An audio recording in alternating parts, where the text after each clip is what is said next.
Tower Hamlet কাউন্সিলের পূর্ববর্তী administration tower হ্যামলেটসের বিভিন্ন এলাকার রাস্তা বন্ধ করে দিয়েছিল। দীর্ঘ আইনি লড়াইয়ের পর নির্বাহী মেয়র লুৎফুর রহমান আদালতের মাধ্যমে সে রাস্তাগুলো খুলে দেওয়ার জন্য আদালতের অনুমোদন পেয়েছেন।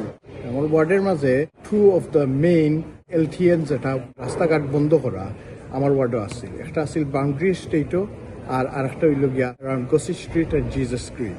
Old Bretland Green Road ইয়া আরেকটা।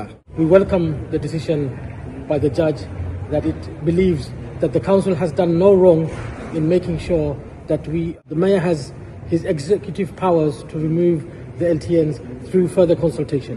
এই অনুমোদন পাওয়ার পরবর্তীতে হাউজিং ক্যাবিনেট মেম্বার এবং কাউন্সিলের এনভায়রনমেন্ট ক্যাবিনেট মেম্বার শাফি আহমদ এবং কবির আহমদ বিষয়টি তুলে ধরলেন মিডিয়ার মাধ্যমে।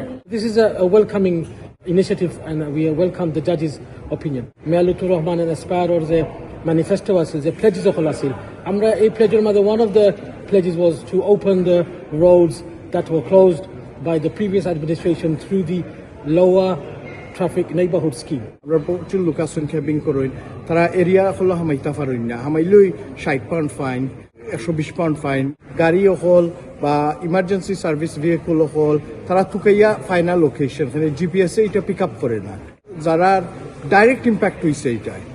এর মাধ্যমে টাওয়ার হ্যামলেটস কাউন্সিলের বাসিন্দারা যে বাধাগ্রস্ত হতেন চলাচলে, অ্যাম্বুলেন্স এবং চিকিৎসা সেবা গ্রহণে, আজকে এই রাস্তাগুলো খুলে দেওয়ার আদালতের অনুমোদনে লুৎফুর রহমানের ক্যাবিনেট মেম্বাররাও সহযোগিতায় এগিয়ে আসবেন এমনই প্রত্যাশা রেখেছেন পাড়ার বাসিন্দারা।